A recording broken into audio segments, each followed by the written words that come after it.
बिस्मिल्लाहिर्रहमानिर्रहीम। अस्सलाम वालेकुम दोस्तों हमारा आज का टॉपिक है दुआ मांगने का सबसे अच्छा और बेहतरीन वक्त। दोस्तों वीडियो को जरूर देखना। बाज़ औक़ात आप जिन लोगों को बहुत ज्यादा अहमियत देते हैं तो इनके नज़दीक आपकी कोई अहमियत ही नहीं रहती। अगर इंसान की शख्सियत में आजिज़ी ना हो तो मालूमात में इजाफा इल्म को नहीं बल्कि तकब्बर को जन्म देता है। आप जिसके साथ जितना ज्यादा मुखलिस होंगे वो आपको उतना ही जोरदार थप्पड़ मारेगा कि आपकी मुखलसी भी हैरान रह जाए। जिस मुआशरे में अच्छी और मेयारी तलीम महंगे दामों बेची जाए वहाँ कौम की फिक्र करने वालों की बजाय जरिए मुआश की फिक्र करने वाले ही पैदा होते हैं।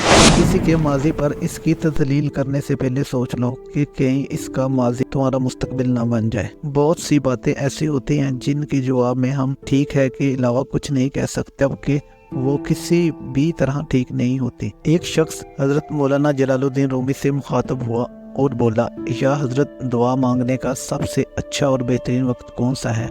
हजरत मौलाना जलालुद्दीन रूमी फरमाते हैं, जब दुनिया तुम्हें घुटनों के बल गिरा दे समझ लो दुआ मांगने का बेहतरीन वक्त है। सुभान अल्लाह। दोस्तों वीडियो को लाइक कर देना और भाई के चैनल को सब्सक्राइब भी कर लें और अपने दोस्तों के साथ शेयर भी कर देना। अस्सलाम वालेकुम।